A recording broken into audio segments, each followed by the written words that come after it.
Now I'm just thinking of Howard the Duck. Oh, It's our job to make the jokes. Shut up. Yeah.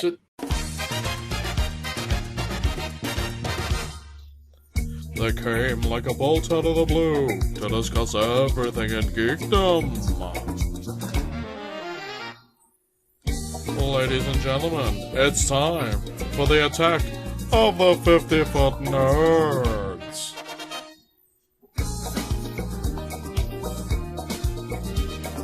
hello and welcome to episode 63 of the Attack of the 50-Foot Nerds podcast. 63 doesn't sound like a big number, I hear you say, and you're right. In the grand scheme of things, it's not. But you know what it is? It's our 10-year anniversary. Woo! Yes, we've been doing this crap for 10 years. I can't believe it. You say that. Well, I mean, we're taking a bit of time off here and there. You know, shut up. You know, I can't help it. Cancer kind of got in the way. So, and COVID. Yeah, COVID got. Yeah, true. All the C's. All the C's. Yeah. But this, you know, we decided, you know what? Let's get together, have a little bit of fun, and discuss 10 years of a 50-foot nerd. It all started way back when Amara and I met at the Fab Cafe in Manchester at the Space Monkeys Jolly Old England tour. I think that was what it was called. Yeah. I've still got two of the posters. So have I. I've got I've got the one that they were selling, and then I've got the one that I sold. One of the copies. Yeah, one of the copies that you gave me because they took all the posters down from at Leeds. Right. Yeah. No, because they had a bunch of posters on the wall. When we got there, they were like, "Yeah, we should probably take those down because instead of buying a poster, people will probably just take one off the wall instead." So I gave you one of those posters. Yeah. So then after a little while, I think it was made the theme tune for Space Monkeys as well. Of course, yeah.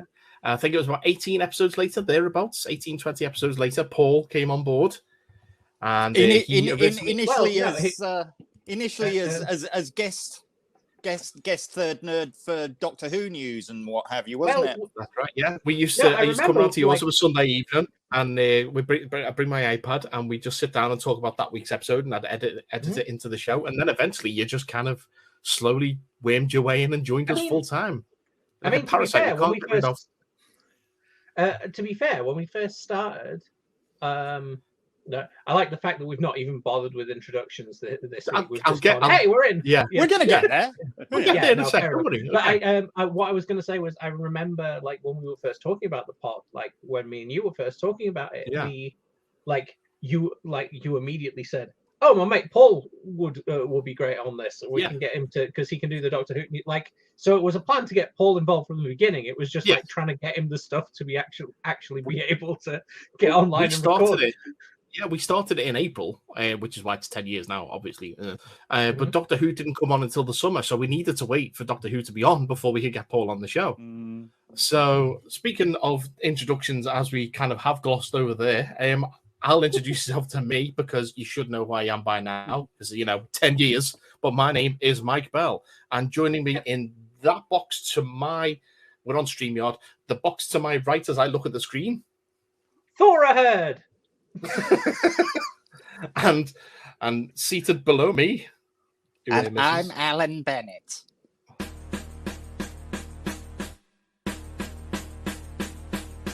This morning I went to community caring down at the health centre. It caters for all sorts. Steve, who runs it, is dead against what he calls the ghetto. It's Paul Griggs, it's your resident third nerd. Yes, and obviously this is Amara. I've not been around the whole time, honest. I was confused. I thought we were really joined by the ghost of Thor Head. Technically, no, it's like, no, complicated things. Yeah, gloss over that. I killed the previous host and took his place. Ignore that.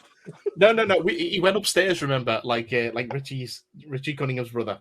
Yeah, he went upstairs to the shower. Yes, and for yes. I just realised that's what we should have done. Can we go back and edit? Should we go back and edit the episode?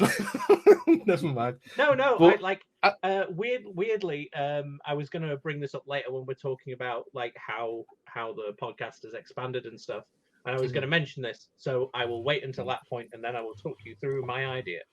Okay. Sorry if my audio has just changed, but it's really, really hot in my office right now, so I'm having to put the fan on. But yes, as Amora has just alluded to, there we do have a guest this episode. Yes, indeed. We've referred to him previously on another episode where he actually sponsored a show, and we gave multiple shout outs throughout that episode. I've known him for around about a year now, actually, through Josh's Movie Timelines channel, from joining this Patreon.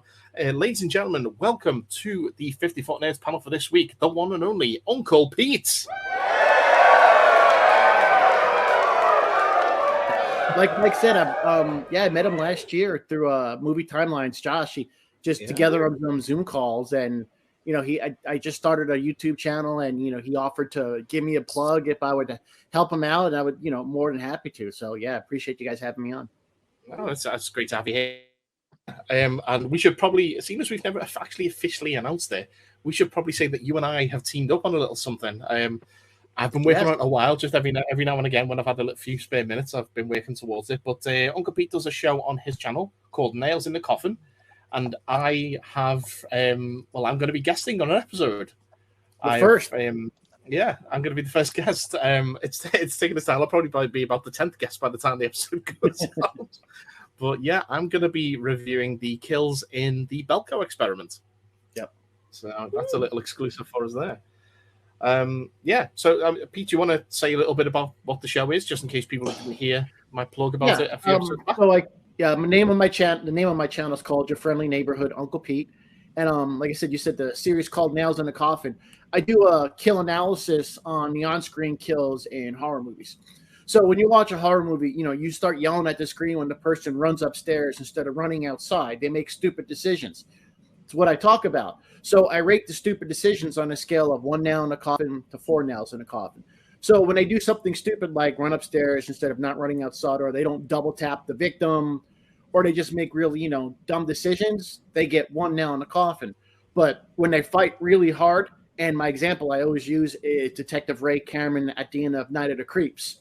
He went out like a stud. He sacrificed himself and everything. Yeah. So when a person, when someone dies that way, or just it's really hard to kill them, they get 4 nails in a coffin. So I've had a lot of fun. I just finished the Texas Chainsaw Massacre franchise. I'm in the middle of the Urban Legend franchise, and after this, I got 2 big franchises coming for the rest of the year. And it's going to be, spoiler, it's going to start on May 13th. So you take an easy guess on what franchise that is. Yeah, you release on a Friday, don't you, Pete? What I was going to say, what day of the week is that? Yeah. Speaking of, while we're on the subject of YouTube right now, we do have a YouTube channel. You can check it out over at video.50footnerds.co.uk, or just go to youtube.com/50footnerds. You can find all our content there. So I'll go through the rest of everything at the end of the episode, but that's where you can find our stuff as well, and go and check out Pete's channel, because it's good, and I'll be on it soon. We decided to come together tonight a little bit slapdash. I don't have any episode planned, so we're just going to talk about what's been happening off the top of our head. But I still can't believe 10 years of 50 Foot Nerds. Yeah, this episode's working out as sort of like a halfway between an Attack and a Beyond. Absolutely, it's the best format. If you don't know what that means, on our archive channel, which is again on YouTube, go to 50 Foot Nerds and search for the podcast archive. We've got every single episode archived up there, and you can see all our regular except the missing one. Yeah, well, I get all right. Yes, we've got all our regular Attack episodes. We've got our Beyond episodes, which is where we just kind of shoot the shit. We've got our movie commentaries, specials, interviews. We do have, as Paul mentioned there, one missing episode, because we used to have our episodes were hosted by TalkShoe, and they had a massive server crash a number of years ago and lost everything. Luckily, I had backups for every single episode apart from one, so we lost that. So if anyone has got that, then by all means, if you've got the Saturday Morning Memories episode, please get in touch, 50footnerds@gmail.com. So what's been happening this week then? I mean, there was the big news I suppose we'll get to later when we discuss with Paul is Doctor Who. The Easter special was last night. We'll go into that in depth and the news before that came out of that. I do want to just discuss, get you guys' take on the Oscars. I mean, I've covered it. If you don't know already, if you're not a patron, patreon.com/50footnerds, I do a weekly series, little short 10-minute videos called Quick Bites. I do that every Wednesday, where I just discuss what I've been up to the week. And the week of the Oscars, I discussed what the hell happened there. So who's going to take on Will Smith slapping the shit out of Chris Rock? I think it's an embarrassment. You know, the whole thing. Like, Chris Rock, when I first heard it, I thought he made a really bad joke. And people were just saying, oh, it's just a joke. That's what I thought. I'm like, but then when I played it back, I was like, wait a second. It wasn't even mean-spirited at all. And then you see Will Smith kind of chuckling, and then Jada giving him side-eye. And then next thing you know, he walks up on stage, comes back from left field, smacks him, and then he's got to scream, keep my wife's name out of your effing mouth. I was like, you just embarrassed yourself. And then the Oscar, he doesn't even apologize. He apologizes to everybody, but not Chris Rock. And I don't even think they got any punishment for him, really. It's an embarrassment. And really, I think it all stems from their open marriage. They have an open marriage where she slept with other men. And he's had other relationships as well, though. You know. You know what? The one thing I took from this was it's weird. Oh, Mike just fucking left. But the one thing that I took from this was it's weird that that Will Smith has slapped a guy and they're like, oh, we're going to ban you for 10 years. Yet Roman Polanski got an Oscar the same year he ran away from the country for being for being a child molester. Yeah, for having Woody Allen got an Oscar even though he groomed his own daughter. And that's a good point. Like the Oscars, like I stopped paying attention to them a long time ago. Like now that Mike's not here, it gives me an opportunity to complain about this before he gets to complain, like stop me from talking about it. Like the Oscars is just a bunch of old white guys like pretending they're important anyway. So like, why the fuck should we care? Yeah, and exactly, like I looked at the movies nominated. I was like, I haven't even heard any of these freaking movies. Why do I care about these movies? It's just like, this is our club, and we're going to choose the winners, and you get to see. Why do I care? Like one of the other things as well, like, is the animation category. Like, this is completely unrelated to the Will Smith shit, obviously. But like when they brought up the animation category, they start off by going, oh, animation is just for kids, and us adults have to sit through it, despite the fact that like you've got shit like hold on, let me add Mike back in. There we go. Sorry, my internet dropped out there. Sorry. No, it's fine. Like I just went off on a rant about how the Oscars is run by racist old white guys. What I was saying was like they also during that thing shat all over the idea of animation being anything but for kids, despite the fact that you've got films like Spider-Man Into the Spider-Verse and shit like that, like pushing the fucking boundaries of what you can do with animation. So I'll be honest, I don't give a shit what happened at the Oscars because it's all a bunch of bullshit anyway. And I'm on the same. I mean, this is not to get sidetracked, but I feel the same way about the Grammys. I'm a metalhead. I've been a headbanger for 45 years. I'm a metalhead. But you watch the Grammys, there is no metal. Thank you, Ramones. I love it. There's no metal category anymore. And if it is, it's like they just do that off air. I mean, I remember 20, 30 years ago when they had at least Metallica or Anthrax or Slayer playing something for metal, but it's such a forgotten genre I mean, I know it's just so I totally agree about the Oscars. Again, the Grammys as well have that same problem. Like, they have the problem of there's plenty of genres that they don't give enough credit to. There's stuff like where like the group awards, I'm pretty sure this has happened fairly recently, where for best group record, despite the fact that like a K-pop group like BTS having like one of the biggest selling fucking albums in the world, they go, hey, look, we shall give our reward, the award to this random two people that have collabed together once, like, because I mean, it's like that popularity award that they gave out at the Oscars. I mean, it wasn't an official Oscar, but it was just like, oh, fan movie of the year, and it went to Army of the Dead. I mean, what? That movie sucked.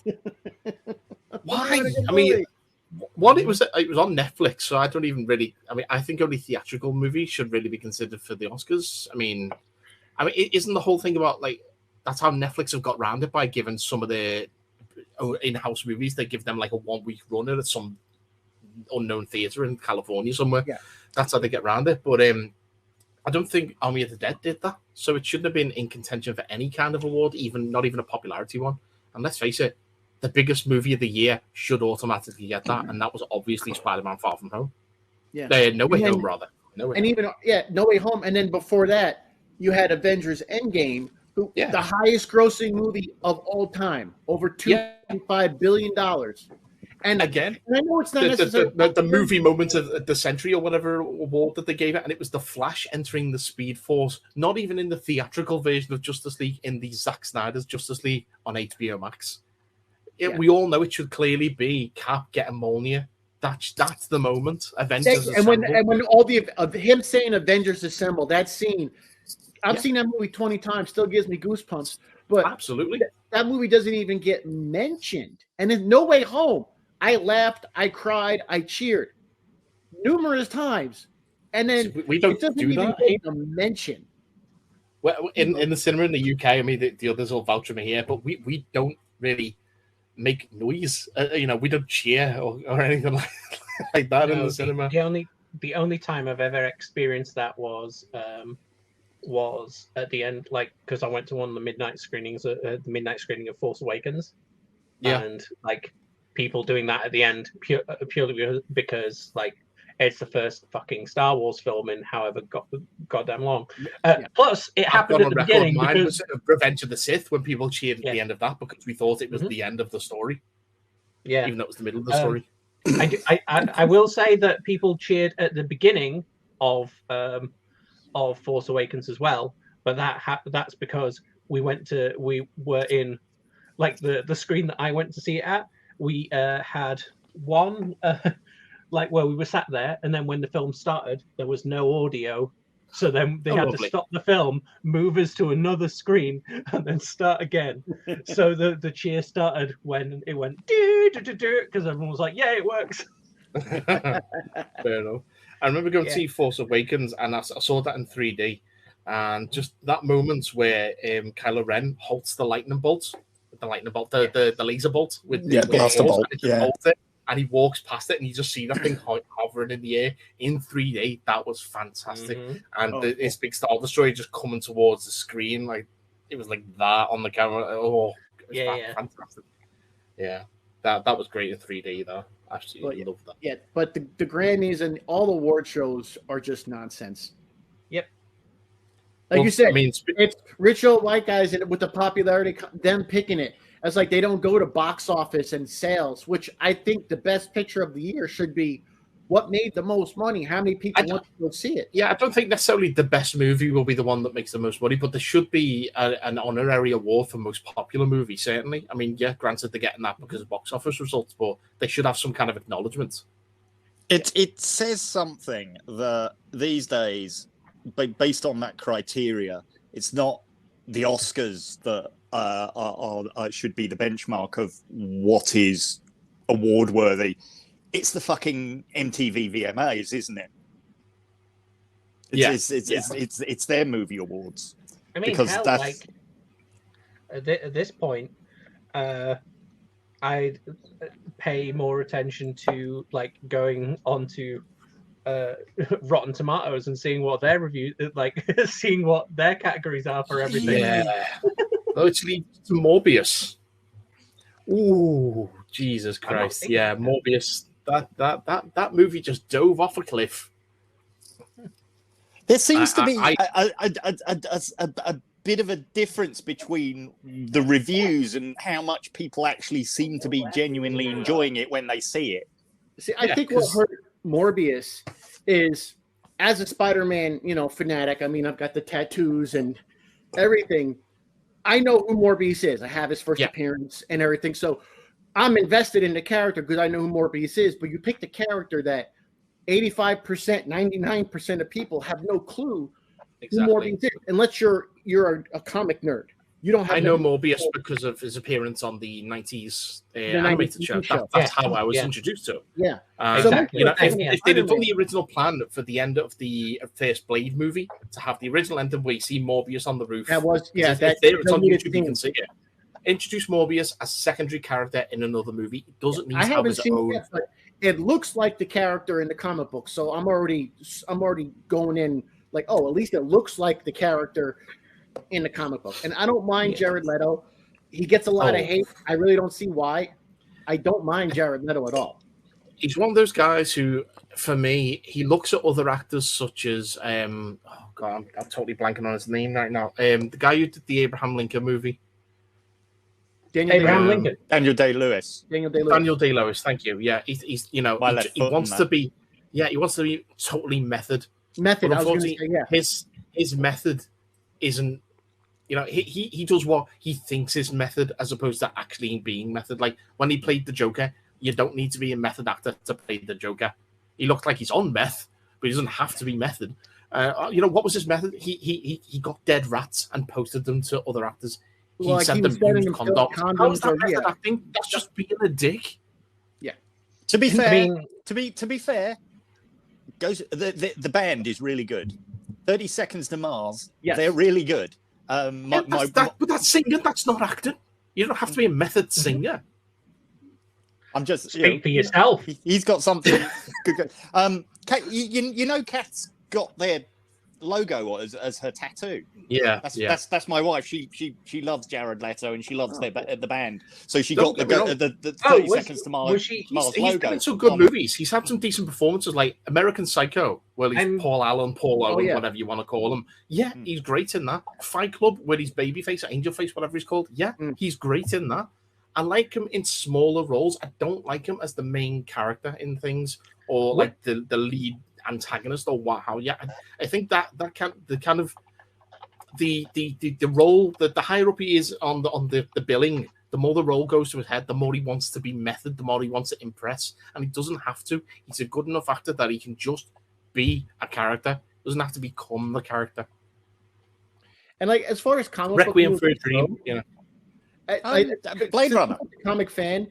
As I'm just happy I get to see stuff on the big screen. Like growing up in the 80s and 90s, reading the comics, I never thought I would see, other than the 70s Spider-Man show, 60s Batman, Incredible Hulk. That was the most. I can still watch Bill Bixby as Bruce Banner and stuff like that. Great. That show still holds up. But just seeing anything on the big screen is already a bonus. There's only 2 comic movies I haven't seen: the latest Fantastic Four and the Eternals. But you didn't see Fantastic? No, I didn't.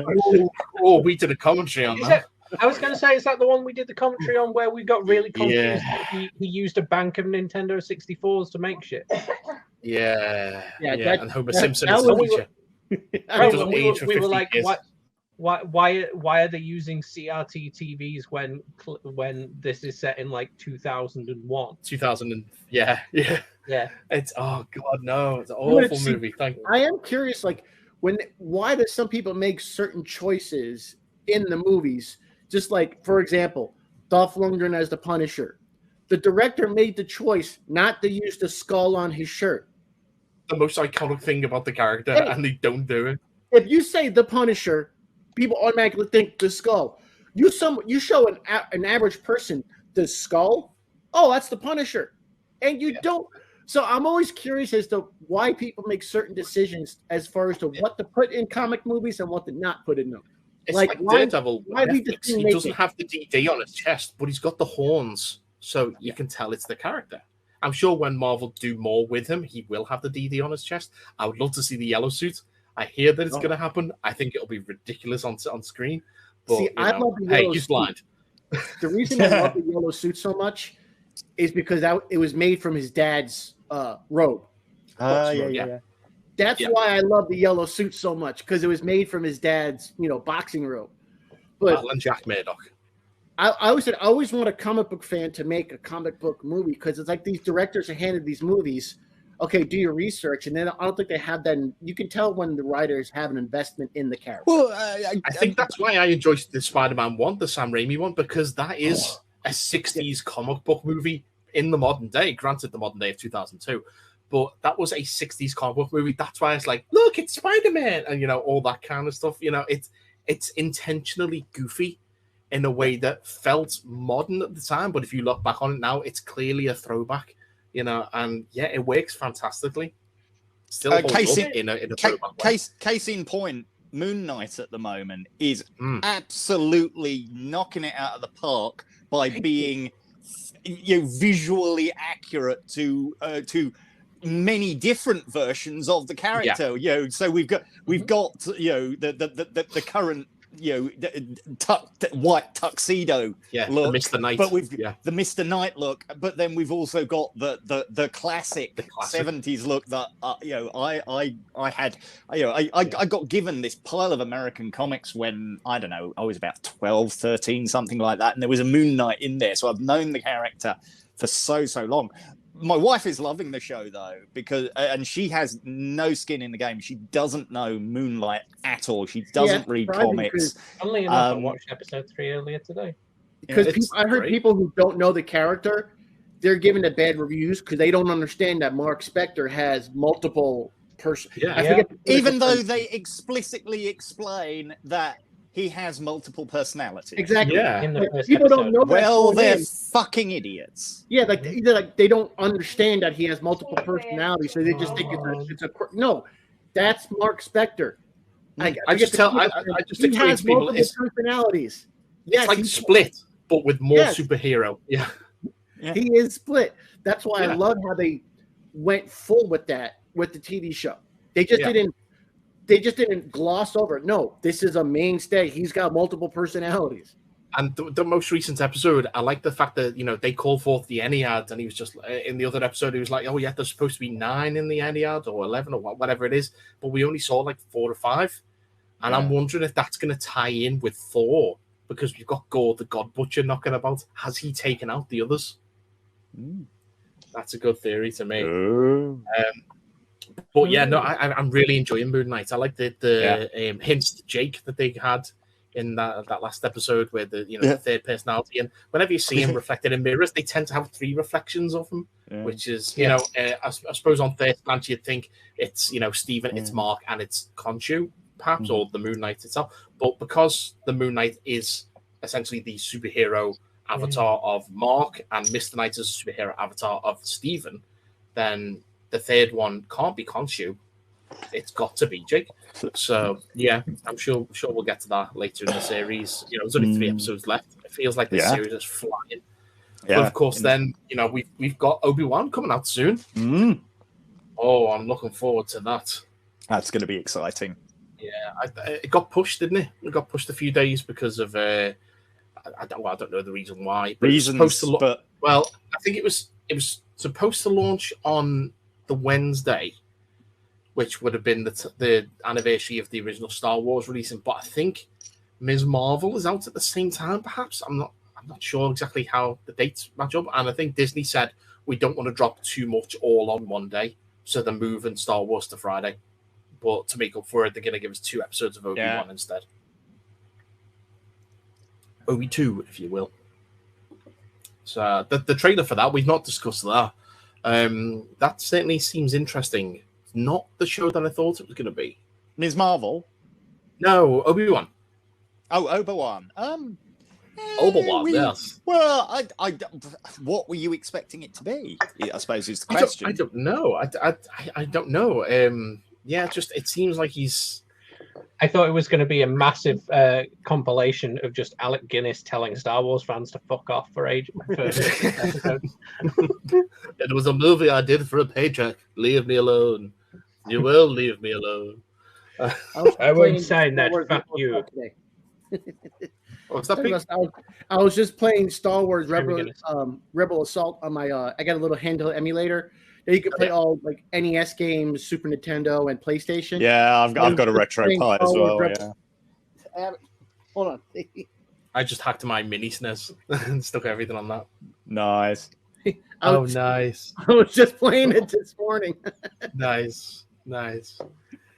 Yeah, no, I don't know what I expected the show to be. I like the fact that he's keeping an eye on Luke, and but in a sense, that's a little bit creepy. He's just spying on this young boy from far away.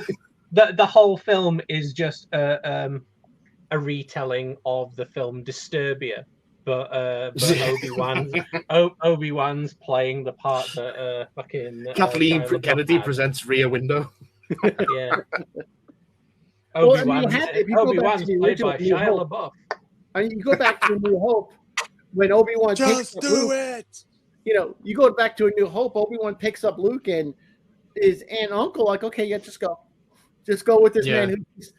Well, no, they don't want him to go with them. He's just because he's just like, these droids. They mentioned the Obi Wan Kenobi. I wonder if he's related to old Ben, and they're like, stay away from Ben. He's an old Ben. Stay away from. You don't want to be near him. He touches kids. Well, that's the way to make it sound like it's like that's a little scary. Because I remember seeing man lives all on his own in the Dune Sea. But what, like he turns up on a land speeder that says that has like free ice cream.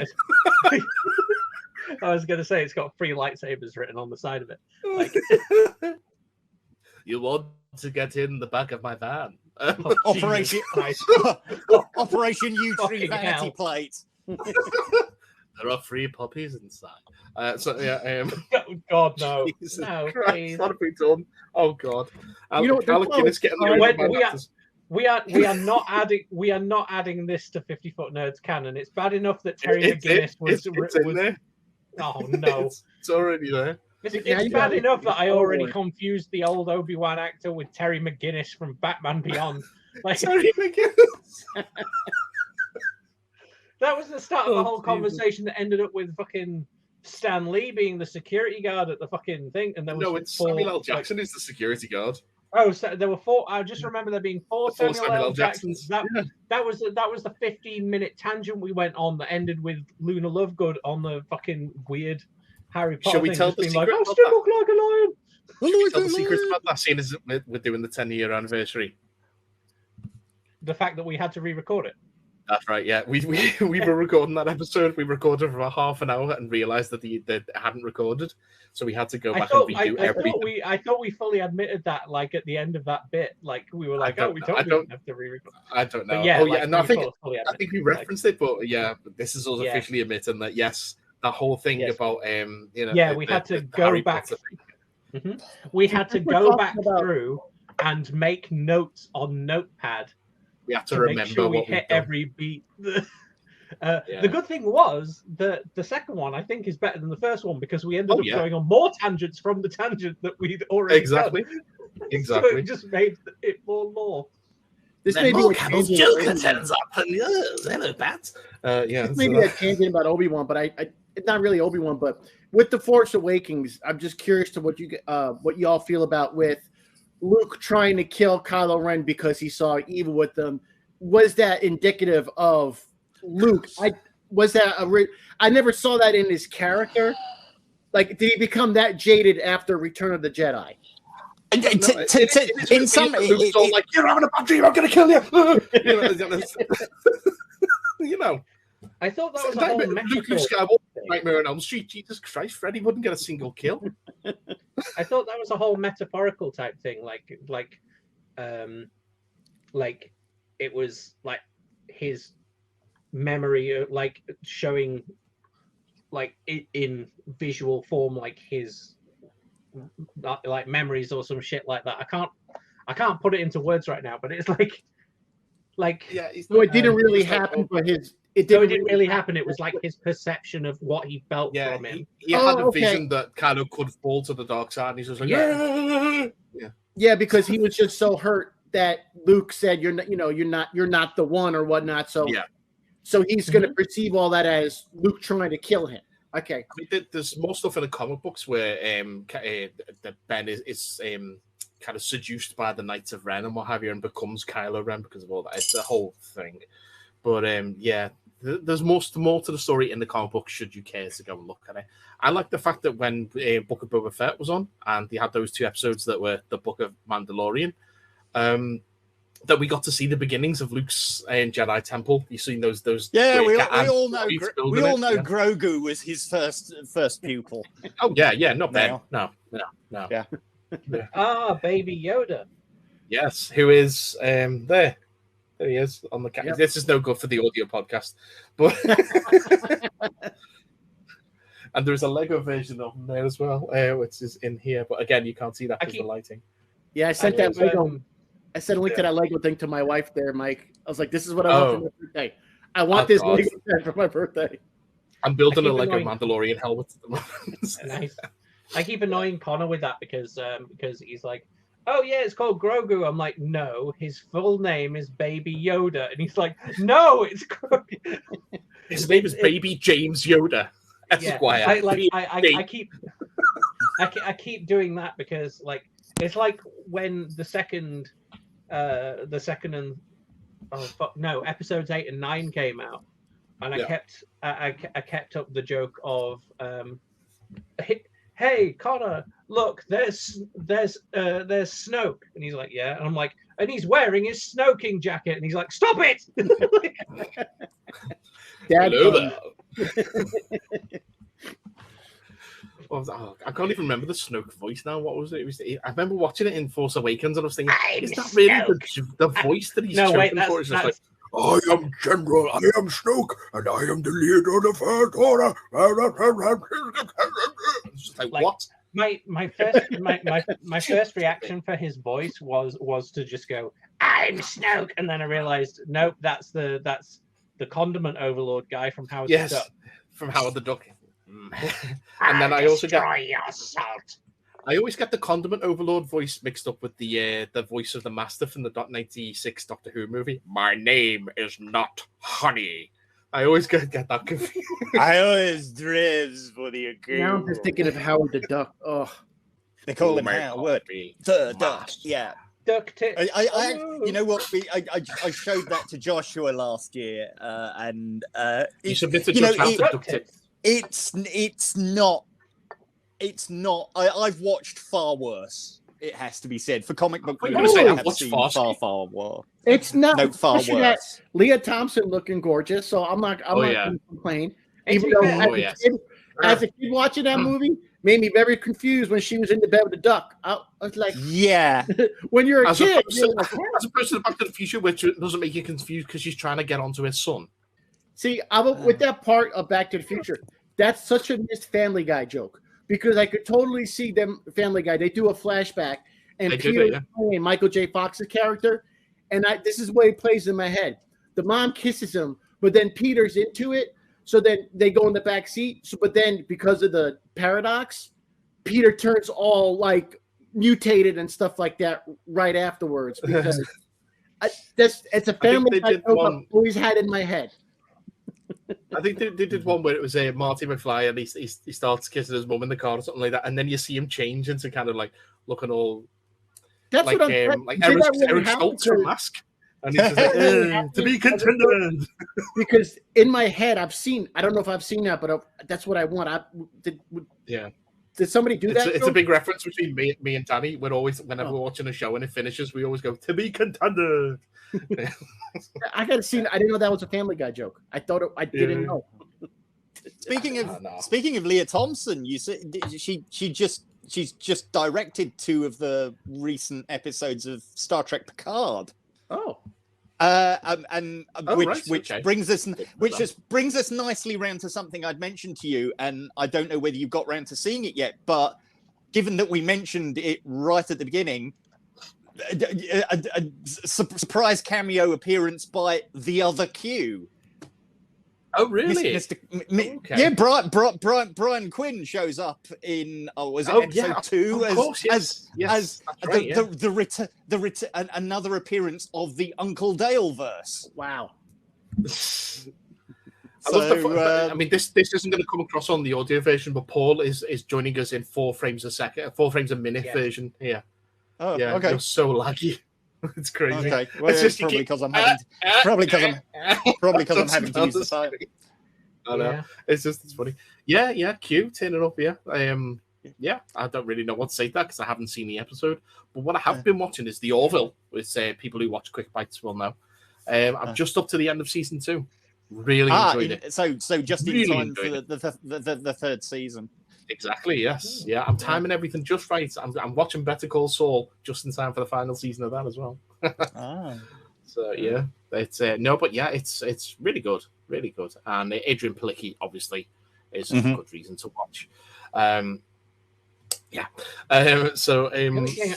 only thing I've watched recently was earlier today I caught up on Moon Knight, but also the Horror-y. Yeah. Horror. I mean, that's actually an appropriate name. Horror comedy film by the Foo Fighters.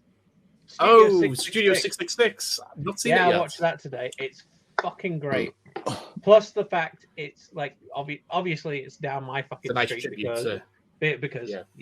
because I mean, like hell, Dave Grohl made the entire Dream Widow album, which was like full on like old school heavy metal, and I love it. And the fact that the whole film, like, it's fucking. I never thought I'd be able to say that I've watched a film that has both Kerry King from Slayer and Lionel Richie in it, but there you go. Like, well, hello. Yeah, and like that's a duet I want to hear. I want to hear that duet. Yeah, and like, oh fuck no, I was gonna mention something. Like, I'm pretty sure, like, when I was texting my bandmates in Utilitarian about the film, I said like about how the intro music sounds like John Carpenter but with guitars. And then the end credits showed that I was correct. It was actually John Carpenter. There you go. There we go. And there was another reference to that, but I don't know whether it kind of goes into spoiler territory. But I don't know, like, so I won't mention. I won't mention it. It's fine. You're about to worry about spoiler, aren't we? For me, like, if we're going to do that, we've got to fire the spoiler cannon. Hold on, let me get. Where's the sound effects?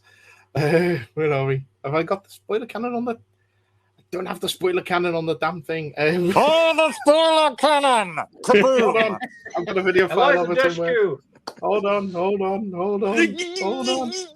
Where is it? There it is. Right. I was frozen today. It's going. There you go. This is where I can. Awesome. There we go. Fire the spoiler cannon.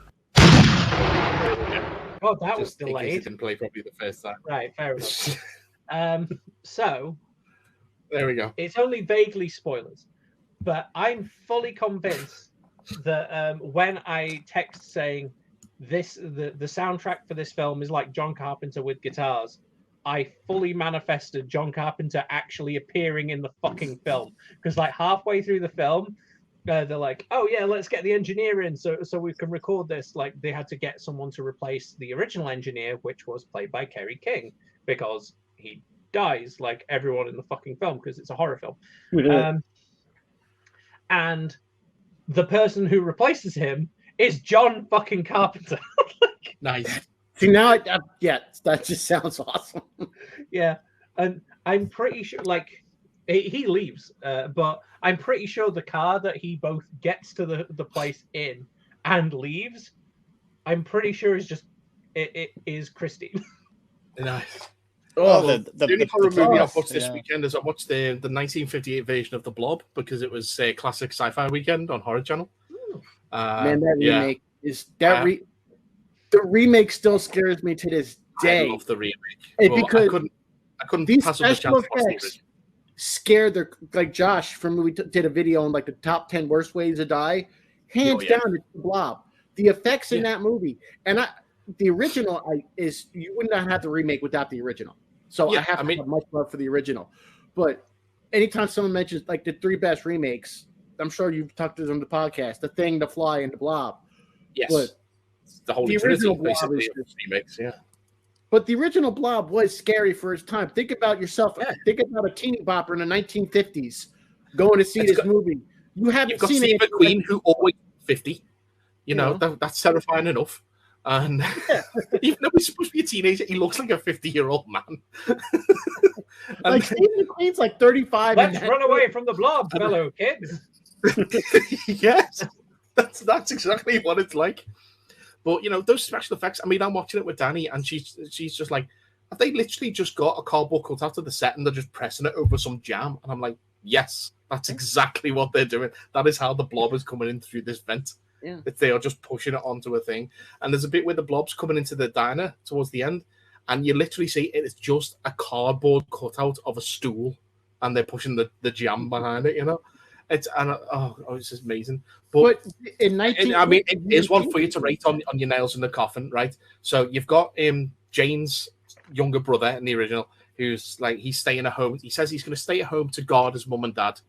Then all of a sudden he's in the street with his cap gun firing at the Blob. What does he do?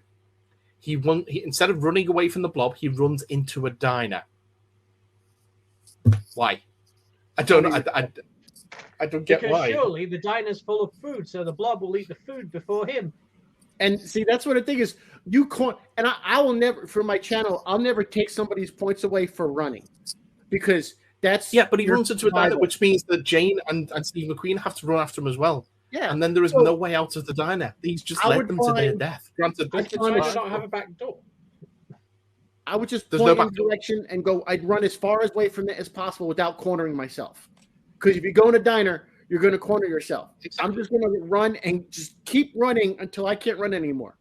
Yeah, I mean, granted, he's only supposed to be about 6 or 7 years old. I get it. He's, just a dumb kid, but still, he almost kills those people. And if it hadn't been for the fact that they discovered that the fire extinguishers, the cold is what kills the Blob, then, hooray. And the end of that movie, I was just watching it, and that movie just stops. Doesn't even finish. There is no end to that movie. It's just like, the Blob doesn't like the cold. Don't worry, I've rung the army. They're going to drop it in Alaska. The end. And it's just like, okay. And Steve McQueen's like, what if the ice caps melt? And it's just, for some reason, there's a global warming message in this movie from 1958. It's so weird. It's funny but then they leave that stinger at the end. You see the parachute land, and then the question. Yeah. Oh God, that remake is fantastic. I could watch that again right now, but it's not streaming anywhere in the UK, which is a bit of a pain. But with even now with the remake, but with part 2, Son of the Blob, why does this random guy have the Blob in his freezer? He takes it out to show his wife. A fly lands on it, and then all these people are dead. How do you just have the Blob in your freezer? Trust me, I've known people. I've seen people with weirder things in my freezer. Yeah, you have a shower fridge. So, yes, exactly. With milk and gardening equipment. Exactly. Right, I think that feels like a good point to jump over to other things that we watched this weekend then. So let's say I'm going to hand over to Paul, and we're going to discuss the Legend of the Sea Devils. I forgot that was this weekend, so I've not watched it. We Doctor Who news. There you go. I legit thought that was Paul talking for a second there. Yeah. So, a bit of news, but primarily a chance just to talk about the Doctor Who in inverted commas special that was on last night. It was clearly written as an episode of the series before they had to truncate that series because of COVID. Yeah, for a special, it didn't feel particularly special, but I have to say that I am somebody who very rarely doesn't enjoy an episode of Doctor Who. I mean, just to set some expectations here, my rewatch of Classic Who just happened to reach Warriors of the Deep this week. So the last time the Sea Devils appeared on our screen back in 1983, 84, 80, because it's the first one past 5 Doctors, so it's 84. Oh, right.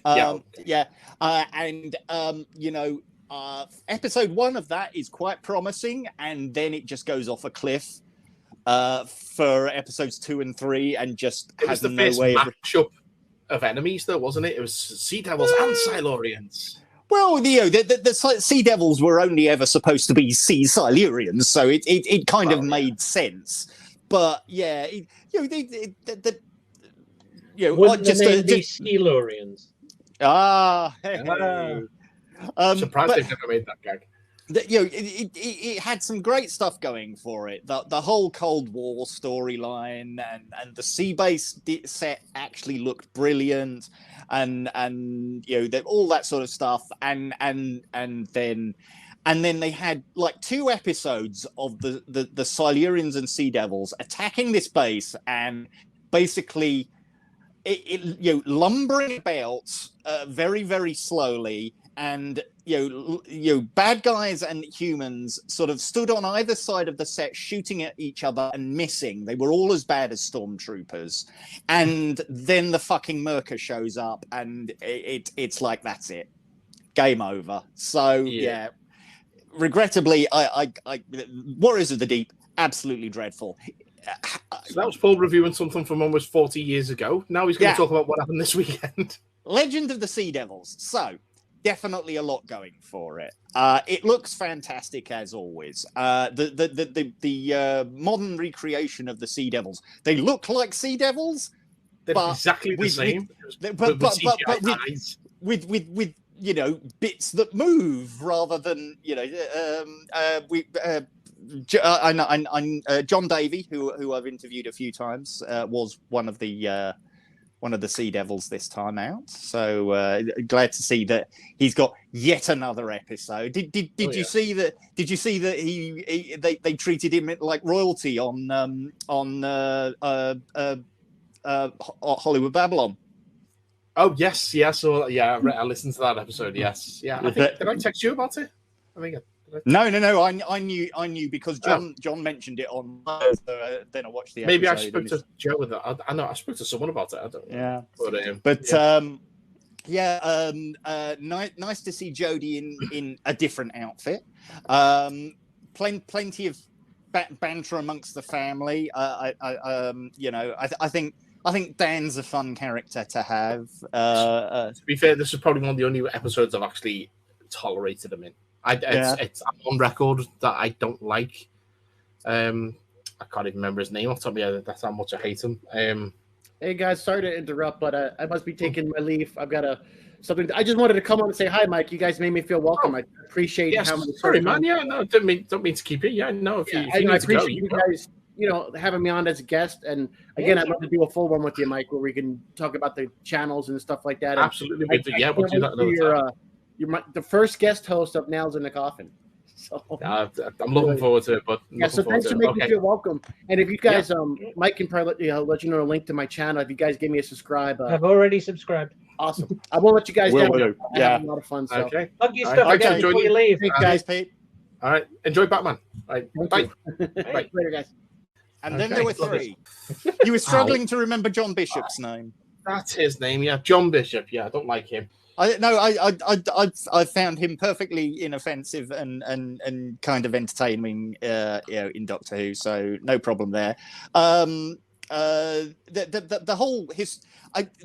whole pseudo historical aspect is always a good one as well. So take a historical setting and then mash it up with something otherworldly and what have you. Absolutely love the flying the flying Sea Devil pirate ship. What else? We finally get a bit of payoff between the Doctor the Doctor and Yaz, which people have been basically screaming for 3 years. So. Yeah, I'm never a fan of like the Doctor and the companion kind of having unrequited feelings for each other situation, but it happens and it worked. It's fine.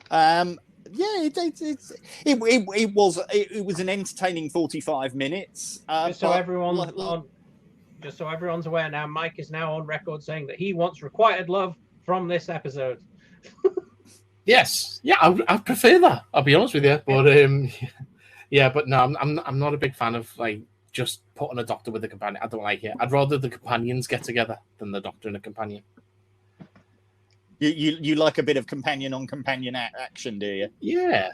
Well, it looks in that case. How would you feel about some companion on companion action for the centenary special?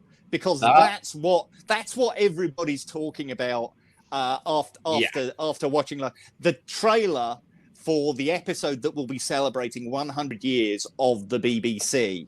We got Daleks, we've got Cybermen, we've got the Master, and we've got returning companions. We've got returning characters from the 80s. So it seems like looking online, everybody was able to recognize Sophie Aldred, but loads of people were going, "Who was she with?" It's fucking Tegan, you dickheads. So Janet Fielding and Sophie Aldred finally being able to sort of break their silence and go, "Oh my god, we can breathe now." So it should definitely be an interest. I'm glad the Master's back for it. It has to be. That has to be all wrapped up, and I get the feeling that we're going to get a lot of timeless child thing, or do we move on? And or was that? Oh, of course they do. Is that going to be revealed to be like all bollocks, and he's put someone else's memories in the doctor's mind? I don't know. No. But yeah, so we've got the Master to resolve. We've got the ongoing stuff with the that lone Cyberman bloke to deal with, and then I get the feeling that we're going to get a wrap up of the various Dalek stories that have sort of leading up to this as well. So because that's felt like a kind of separate plot line to the main seasons and what have you. So lots to look forward to there. We've got 6 months or so for that, is it? October sometime. So 6 I months. expect So the centenary. So between now and then, place your bets on when they're going to announce the new Doctor and who. Sometime in the next few weeks, I would imagine, because they're not going to be able to keep it secret very long. Who's your money on? I genuinely don't know. All bets are off because I haven't got a clue. I don't even have somebody that I would really like to see. I just think I have absolute trust in Russell T Davies and co.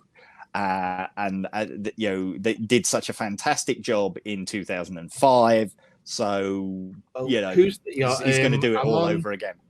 I've gone to Google right now. I'm looking at gambling.com. And we're going to look at the odds for the next Doctor. Okay, so right now... And it's going to be all bollocks, I guarantee. Oh, yeah, absolutely. So we've got David Tennant at 6-5. Yeah, that's a shame. No, that's bollocks. Stupid. Yeah. Lydia West is down at 4-1. Who?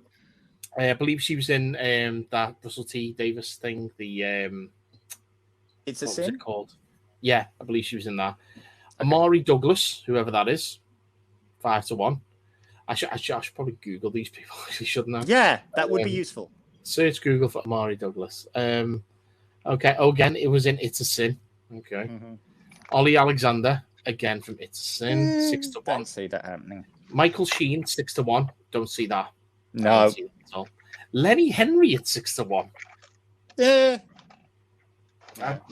No. I mean, he was in it. He was in it fairly recently, wasn't he? It was only a couple of seasons. Yeah, and let's face it, he's been the Doctor. He doesn't need to actually do it. So that's true.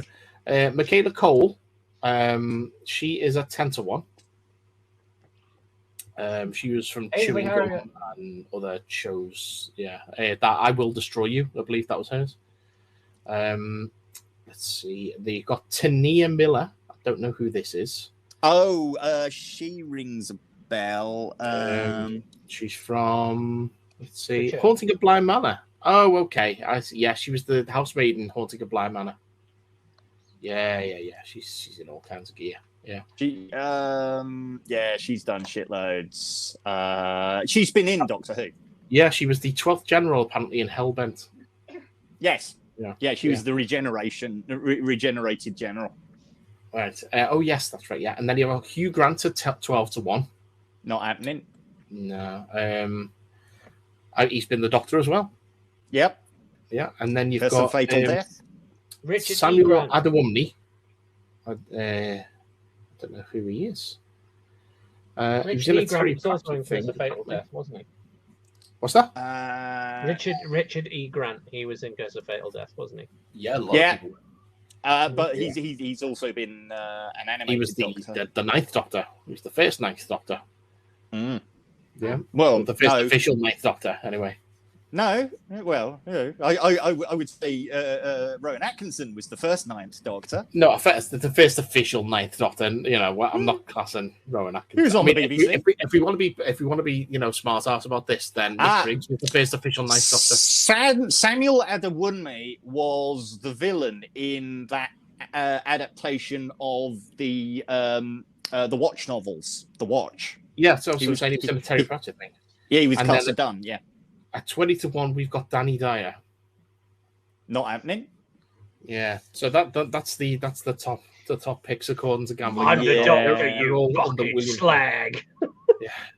Right then, you come around my manor, getting beat all that exterminate nonsense. Yeah, do one, you nuts. No, it's Daleks, you take your balls somewhere else. Get out of my pub. Hold on. I need to look up because there's an account on Twitter that I follow that it's like a bot that tweets Danny like made up shows with Danny Dyer, and he's like, "I'm Danny Dyer, and I'm dealing with the world's and today I'm meeting the world's shyest gangsters," or random shit like that. Okay. Yeah, so I don't know who it's going to be. I really don't have a clue. The other thing worth just mentioning, though, for anybody who hasn't noticed already, just to keep us tidied over until October, or at least for the next sort of 8 weeks or so, there is more Doctor Who on the BBC Sounds app. They're doing a podcast audio, what we used to call a radio drama back in the old days. Which is written by Juno Dawson, who's also written Doctor Who novels, and is... Who would have ever thought that Doctor Who would work well on audio? It's crazy. Yeah. It's almost as if they've been doing this for 20 years. Yeah, gosh. Like I said, it's the type of thing that you would know about, Paul. Yeah, well, to be fair, I remember back in the day when Doctor Who went off the... Couldn't be Zygotes. When Doctor Who was off the air back in 1985, the BBC Radio 4 did the very first radio, proper canonical radio drama. Slip back with Colin Baker. God, yeah. Between seasons 22 and 23. Admittedly, there'd been a BBC Schools radio drama with Tom and Liz, Elizabeth Sladen, which that's available on CD. And then there's many of us had it on tape or on vinyl. The sort of 45-minute cut together audio version of Genesis of the Daleks.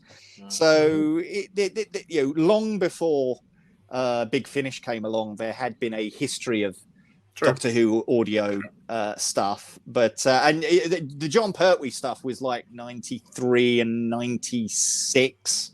There's the Ghosts of End Space didn't actually end up being transmitted until after he died. So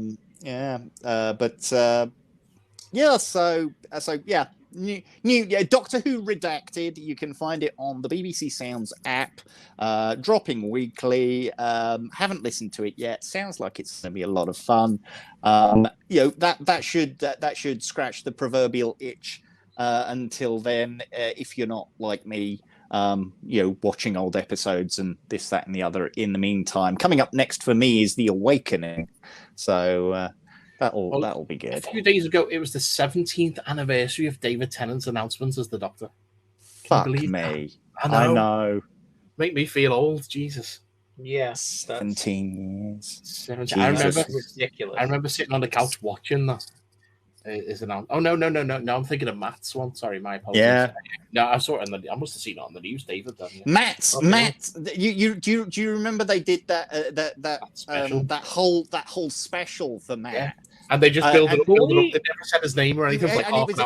It was the first Saturday in January, and we in the Merseyside local group that I ran. Were we recording the podcast at the time or no? No. To watch the Matt Smith announcement special, mm-hmm. we all went down to the Jumbotron in the middle of Liverpool and watched it on that, and stood there in the dark, freezing our bollocks off for like half an hour to watch this whole show and see who was going to be the new Doctor.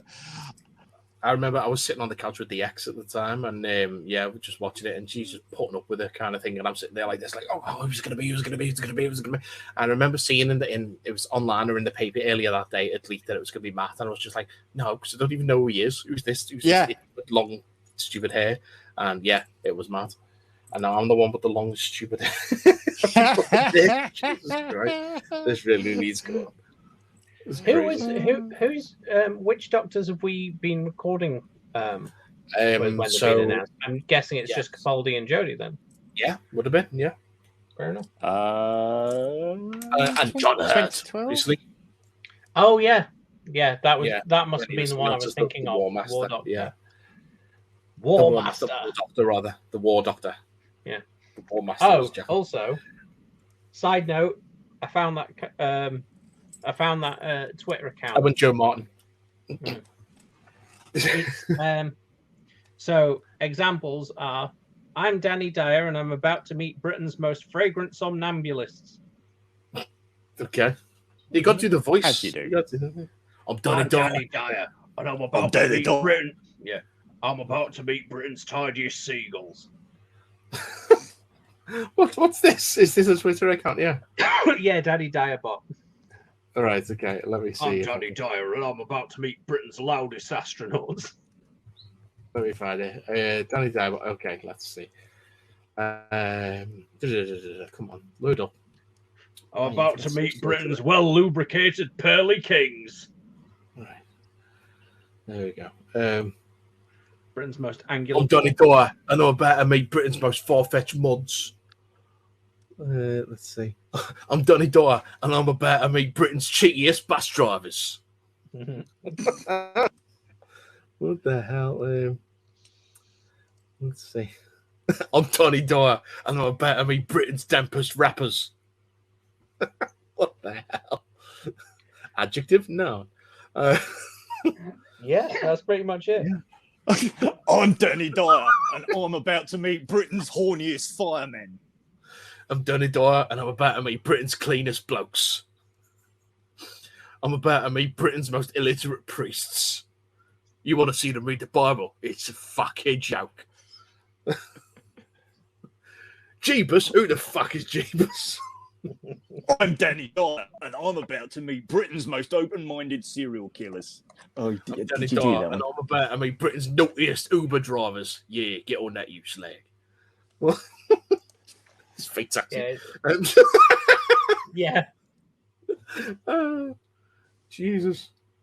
Oh, yeah, there's one that's on brand for us. I'm Danny Dyer, and I'm about to meet Britain's poshest Prometheus apologists. I'm Danny Dyer, and I'm about to meet Britain's stretchiest rappers. It was completely accurate for Charlize to not run to the side. I'm Danny Dyer, and I'm about to meet Britain's most misguided fascists. I'm about to meet Britain's most well-endowed. You mean the Tories? Wait, who was it? Like, which of your mates was it that emailed us, like, saying run to the side? And then we spent the entire episode telling him off for making was it Andy jokes. Howard? Yeah. And making the jokes that we're supposed to. Yeah. Here's a reference. Yeah, 10 years of 50 foot days. Yeah. What wasn't it? It is that we always like his emails always ended with written on iPhone 5 or whatever. Maybe.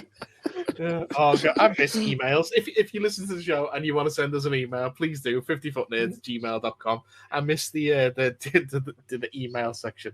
Do the fucking emails. My favorite emails we've had has got to be that one where we told Andrew Howard off for like making it because we were like, it's our job to make the joke. Shut up.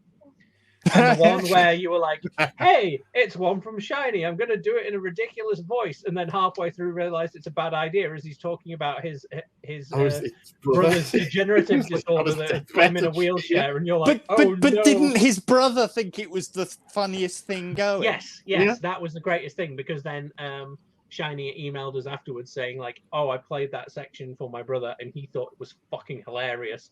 That's the first time I've heard him laugh since he got diagnosed with this. Thank you very much. And we were like, oh, that's actually genuinely really nice. I was just looking through that Danny Dyer and I found the most quintessential one. So this is, I'm Donny Dyer and I'm about Britain's foulest nonsense. I think that is the most accurate Danny Dyer TV show in the world. Yeah. Look at this mug behind bars touching kids in there. Ooh, you slay. He's Obi Wan. He got up here from a land speeder. No. Danny Dyer, these aren't the droids you're looking for. These aren't the droids I'm looking for. I'll go about your business. I'm going to go about my fucking business, you fucking cunt. What the hell? I'm going to get some sherbet. I'll go get some fucking sherbet. Oh God, yeah. Right. Okay. So now that we've discussed Doctor Who, let's get back on track. Let's talk about Thor. Okay. Is Paul quite Thor? I'm so Thor. I can hardly piss. Don't start this again. Petrie, is that you? What? Right. Yes, Brigadier. Right. So, where are we? While you're finding that just reminds me of another classic 50-foot nerd thing that happened. Like, what happened? What happened? Do you remember us recording one of the older episodes, and then me commenting that, like, trying to figure out like what the fuck noise was going off in the background, like because you had a puppet next to you, Mike, or something, like hanging on the bed, and it kept clinking or whatever, and I was why the fuck is Pinocchio dancing next to like? I just the puppet in my room.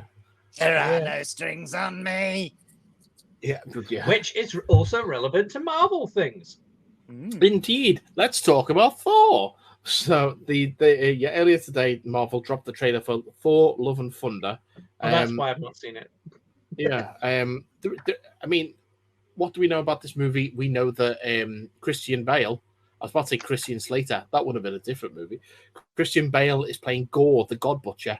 There isn't one single shot of him in this trailer. Not that I've seen anyway. I'm sure new rock stars and the like. We maybe get one shot of Zeus and it's his hand. Yeah, well, I think there's two shots of Zeus in there, which is played by Russell Crowe in this movie. Yeah. So yeah, we'll see. But yeah, so let's watch the Thor trailer, and I'm going to press play in 3, 2, 1. Yeah. Good old costume there. Were once used for battle. Right, let's see. So now they're but humble. Who's he burying there then? I wonder. Yeah, I said to Danny, is this Sweet Child of March? Like,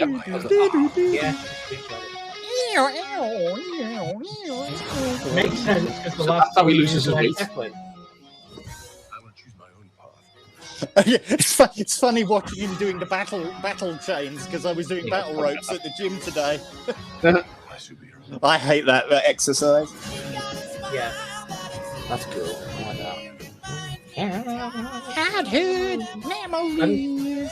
I'm glad that they're sticking with the same kind of aesthetic that they found works really well with the previous film. Yeah, like they found a comic. Someone found a comic panel that is the exact same shot. It's recreated perfectly.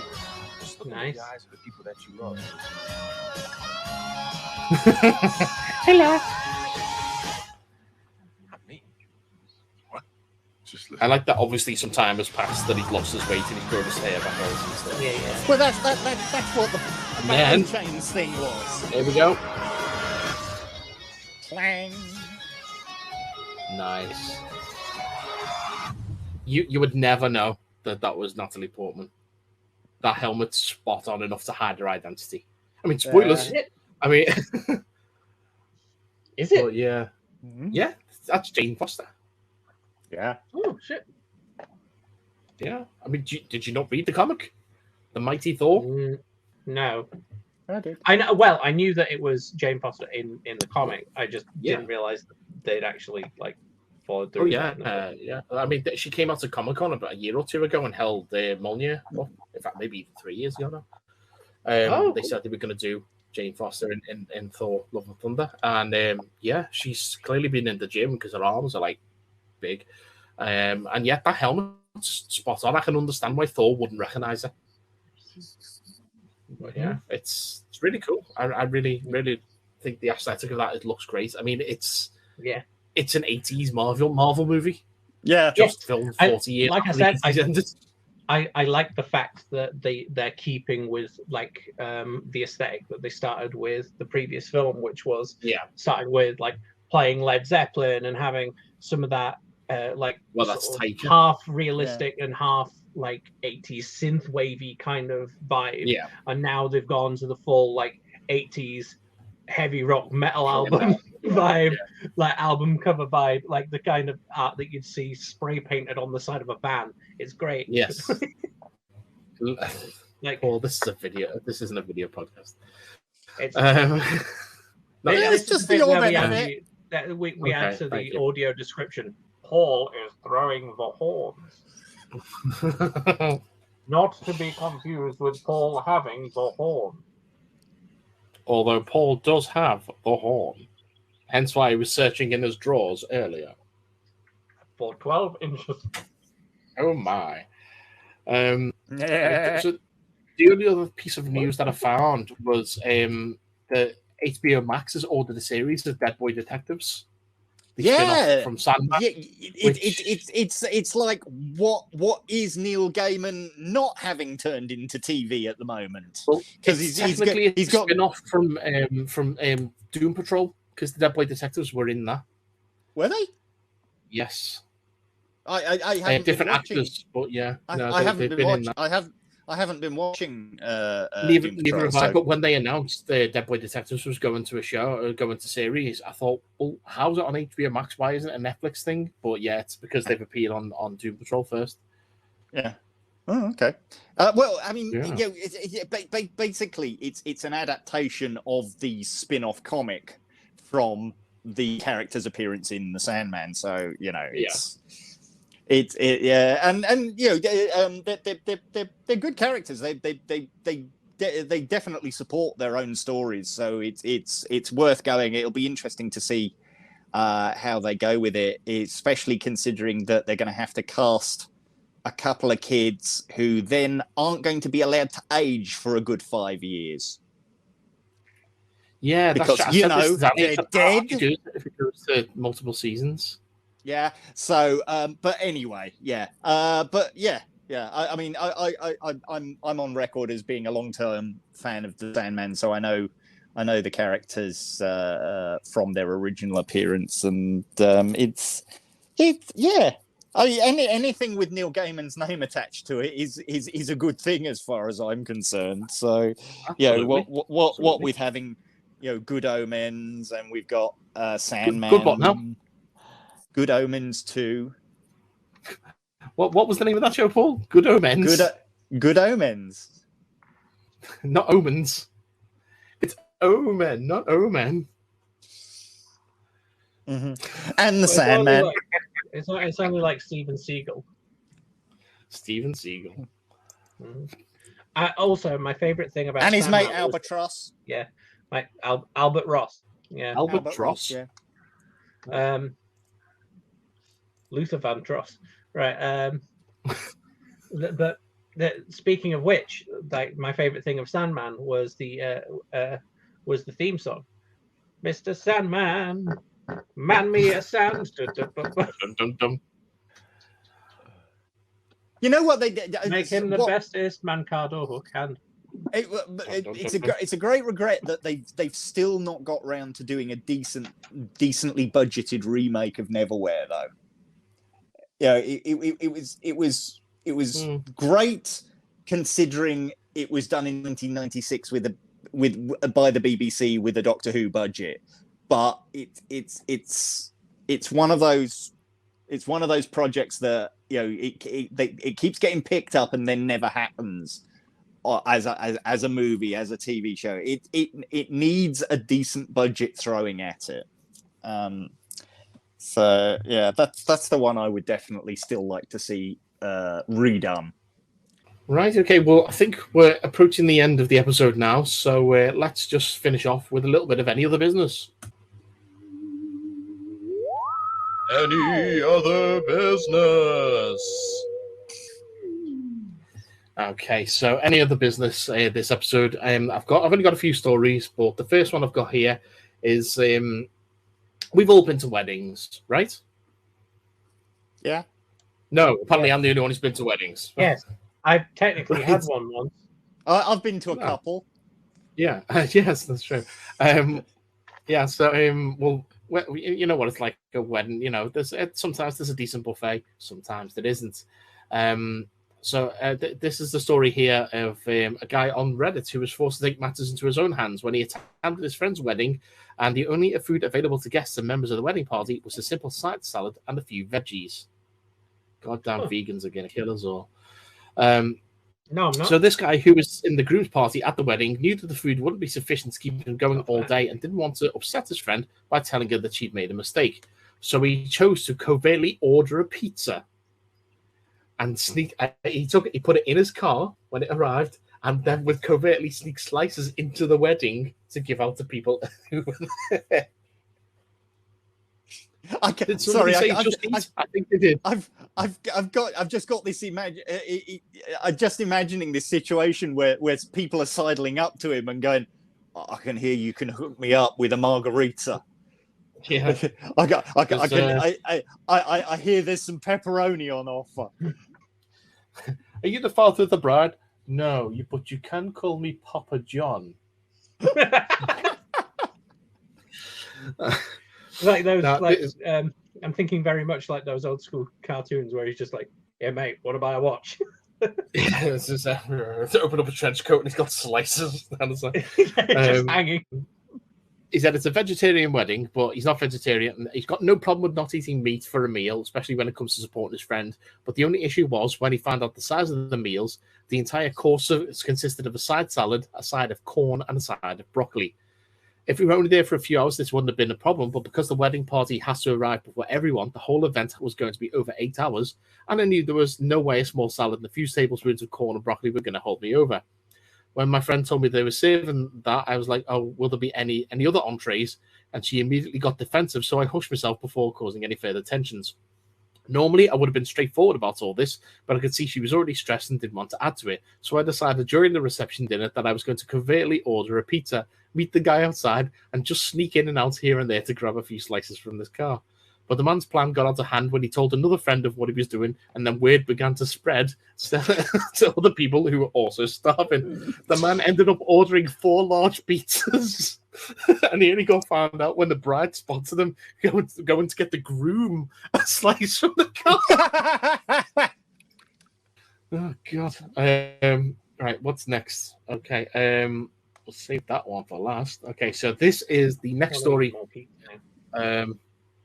Actually, no, that one's rubbish, so we'll leave that one. So they've got one other story then. I didn't really, when I was reading it, I thought, oh, that sounds interesting, but no, it's not. So don't worry about that. Yeah, it was just basically someone got arrested, went to court. I was like, oh, okay. As you do. Did that guy punch a horse for a sausage roll again? No, but that's a callback, and I like it. On this 10th anniversary episode of 50 Foot Nerds, yes. Okay, so it hasn't been a good week for seagulls. Put that in the music at the beginning, Mike. Right? Oh god. What the hell? Okay, this is linked me to another story that I will have to read in a moment. In fact, yeah, let's just read this one first. Okay. Oh, Jesus. So Rebecca Adamson, 32, was enjoying a lovely day out with her 5-year-old son Dominic when she saw the at the zoo at Chester Zoo when she saw a monkey scale a tall pole and turn into King Kong. She began filming it, and suddenly it caught a bird by its head and repeatedly slammed it against the side of the pole. After the 5-minute beating, the seagull goes limp, and the monkey appears to lick blood off of its fingers. She filmed this and put it on Twitter. Rage virus. The monkey then drops the seagull, climbs down, and eats its insides. Jesus Christ. Now the mum fears that his son will become a psychopath after seeing this. Oh my god, this picture here, it does look like the end of King Kong as well. He's grabbing it out of midair. Oh my Jesus Christ. Well, that takes me to the next story. So it says, first one monkey was killed at Chester Zoo, and now another one has been used to cause grievous bodily harm. Paul Elcom, 29, picked up a live seagull and threw it at a stranger before he launched a vicious attack, kicking and punching him. The attack was so violent that he left his victim with a broken jaw. He said he was on his way home following a 2-day drink and drugs bender when he came across a seagull which was lying injured in the road. So he decided to pick it up and lash it at someone instead. Jesus Christ, I thought this was going to be a funny story. It says man assaults stranger with seagull. Didn't realize it was, oh my god, that's horrible. Jesus Christ. Yeah. Probably not the best any other business story that I go out on, but it's been a slow week, so shut up, and I didn't know I was doing a show. Yeah, that's... God, God, that sounds bizarre. I need to find another. We can't go out on that one. No. Although, talking about the first one, I thought you were going to... Like, when you were reading it, I thought the newspaper had made a mistake because I like, in my head, when you were introducing them, you were like, whatever the mother's name was, 32, was there with her and in my head, I thought you said, was there with her 5-year-old son, Dominic, 5. I was like, yeah, you said that. Yeah. Well, he is. It would have been even better if it was like, with her 5-year-old son, Dominic, 7. Dominic, 43. I'm a psychopath now. They just keep changing his age throughout the thing. Like at the end, it's like Dominic 3. Wait. We are. This might do. Okay. I was going to go through some scan BCs, to be honest with you, because I thought that might have to do us, but why not? We will have a look at little scan BCs though, just to see if there's anything there. Okay. Scan BC nerds. Mission firefighters are responding to Haztic Island for idiots setting off fireworks. Scan BC nerds. Victoria police are responding to the area of Nanaimo and Finlayson after a complainant reports a male barking like a dog. Scan BC nerds. Okay. Esquimalt Fire is responding to 900 Arm Street to assist a person whose arm is stuck in a bed frame. Scan BC nerds. Saanich police are responding to the 4200 block of Quadra after someone in a vehicle threw a hot dog at the complainant. Scan BC nerds. Maple Ridge, BC fire crews respond to a residence to assist a dog with its head stuck in a couch. Yeah, so there you go. There's a few. Okay, right. So, what's this funny story here? This hopefully will be one that we can go out on. Okay, so we can all agree that school dinners can often be very disappointing. No, we can't actually. My mother was a dinner lady, and she used to bring me home some school dinners, and they were quite nice. So, shut up, mirror correspondence. Rosalie Fenton. Yeah, weirdly, this brings me to like I was at work the other day. I've transferred workplaces, so I'm at a new place now. By the way, which is good. But we were there, and for tea, they had a. Did your jaw just pop? Yeah. I heard a like halfway through my sentence. Yeah, that was me. Fair enough. But yeah, I was and one of the choices for tea time was quiche. I don't like quiche. Quiche me teeth. Am I the only person as a kid who didn't realise that quiche wasn't pronounced quitchy? No, yes, you are the only person who realized quiche, that. Also known as egg pie. Yes. Sorry, Grandma started talking like midway through my sentence, so I had to reply to her. The quiche basically, like, it smelled like one of those like quiches that you get like old school like dinners. Although, like, I guess maybe that was just my school that did that, like, because you were both like, oh. So I don't like quiche anyway, so I wouldn't go anywhere near it. Fair enough. Well, this is the story of Mateo Stone Leahy, 13, who's age 43. They decided to pack a toaster in his rucksack so he can make Pop-Tarts at school for his lunch. Fuck. Okay. His mother, Eliza, shared his hilarious antics on Twitter, where it quickly went viral and sparked an unexpected chain of card-handed donations, apparently. She said, apparently my kid got in trouble for packing our toaster in his backpack and pulling it out at lunch to make Pop-Tarts for his class. I can't stop laughing. We can, apparently. Yeah. She continued, I thought I should be doing a voice for her, shouldn't I? It's 50 foot news. Yes. We've got to do voice for people. Okay.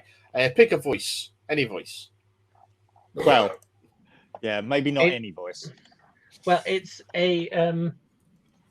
we need to go with a classic voice because it's the 10th anniversary. So why not? Let's see, who's someone that we haven't used in a while. I would say Sylvester Stallone. Why? You want to actually understand what I'm saying? Yeah.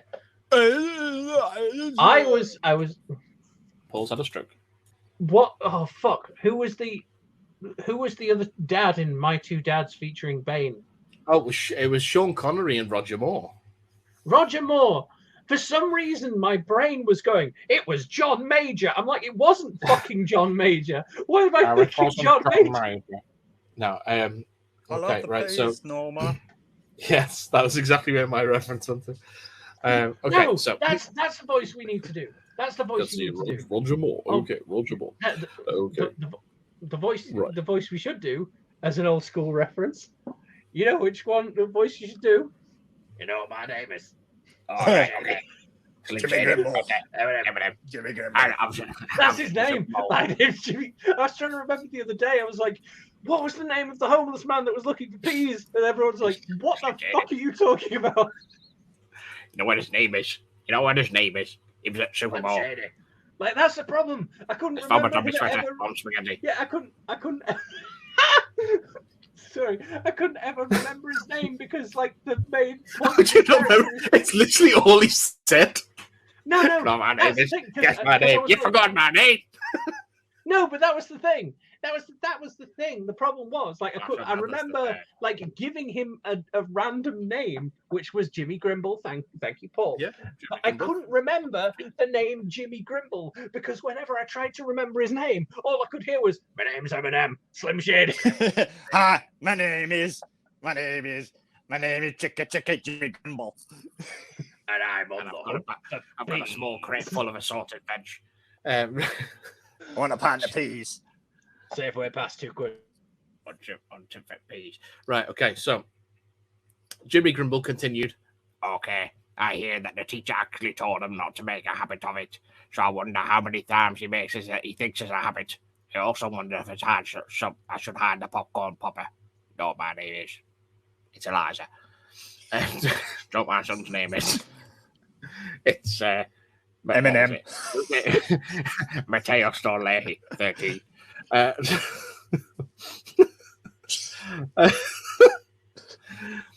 Got a bit more details of the incident. He took his backpack to the lunchroom, found a spot by an outlet, pulled out toaster, set it on the seat next to him, proceeded to toast Pop-Tarts and passed them round. We only had enough at home for his table. He didn't charge. Honestly, that toaster's on its last legs. I'm not sure how I survived the trip. You know what my name is? It's Eliza. It's Danny Dyer. And I'm on the hunt for Britain's most poppiest tarts. Gooosh. Oh, another Gooosh spawn this week. I forgot to mention it. We haven't mentioned it. We haven't done an episode. There was a Gooosh spot on the X-Files. Yeah, you sent to me. Yeah, I sent the clip. I'll play it in here. Moxie's covering Retro, who's going inside after the enemy to rack up buku points. And then Gooosh. And I was watching something else, and someone else said Gooosh, and I can't remember where it was. Damn it, I forgot. Never mind. Anyway, back to Jimmy Grimble, Eminem, Eliza, Slim Shady, you know what his name is. I bought those Pop-Tarts because our kitchen's being repaired and all our meals are coming from microwave and toaster at the moment. I guess he saw how many we had and figured we had plenty to share. You know what my name is. You know my son's eating Pop-Tarts. Its viral tweet sparked a kind-hearted gesture as people who found the story funny donated to local food banks in honor of the cheeky joke. And Pop-Tarts themselves also got in touch to offer treats to Mateo's school, whilst also making a donation to the charity No Kid Hungry. So that's good. Describing his son, Eliza said, "He's 13," because, we already mentioned he's 13. He's had a few words, like me. You know what my name is. He's a bit of a prankster, very sweet. A few years ago, someone gave him $100 as a gift when he started cancer treatment. Fucking hell, they could have led with that. Jesus, I'm taking a piss out of this kid for eating Pop-Tarts, and we had cancer. Oh, why did weird news have to be so fucking awkward this week? Jesus Christ. I should have saved the mentioning of Shiny's email for now. Oh, God. Too late, you committed. I do like this kid. He has to go and buy Lego sets so that he could get other kids in the hospital. I didn't even want them for himself. Oh, I feel awful now. For fuck's sake. 5 years later, he's still as sweet and no signs of cancer. In a follow-up tweet, Eliza said that her son's teacher wasn't too unhappy about the situation, as she wrote, "Talked to the teacher today at school, finally. He definitely said he does not encourage behaviour, but he was also laughing. I probably shouldn't buy him a larger toaster then." Why are you buying your child a larger toaster? Buy yourself one. Jesus, who buys a child a toaster? A George Foreman grill, I can understand. Plug that in the bed next to in the morning, put a bit of bacon on it. Lovely. Great. Wake up to a nice bit of bacon and toast in bed. So, I feel awful now. Didn't realise the story was about a kid who was in remission from cancer.